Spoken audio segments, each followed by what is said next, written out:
Pemirsa akeh nyane wilangan pasien COVID-19 ring Jemberana, ring tanggal 7 September kali tali dase mewali mewawah.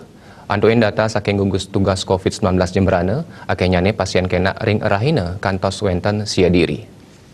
Isolasi RSU Negara, miwah kali diri sanding laksana yang isolasi mandiri ring jero. Pasien sane kena kering RSU Negara inucap rumah sok kepala dinas Litunggil OPD ring PMK Jemberana. Wenten pitung diri pasien sane sampun kenak sesampun kerawat ring RSU Negara, luwire Kelurahan BB Agung Kalidiri, adiri suang-suang saking Desa Melaya, mendoyo dangin tukad pengambengan, sebual dangin tukad aya miwah Desa Pergung. Direktur RSU Negara Dr. Igusti Bagus Ketut Oka Parwate Maosang, sile tunggil pasien sane kenak punike pindah ke angge kepala dinas ring Pemkab Jemberana. Menados RSU Negara rau mangken kantun ngerawat 16 diri pasien terkonfirmasi. Akehnya nih pasien COVID-19 sane sampun kejantenang kenak kantos tanggal 7 September, wenten 1 kali likur diri. Tios pasien kenak gugus tugas percepatan penanganan COVID-19 Jemberana talar mewali ngeuhin kasus positif.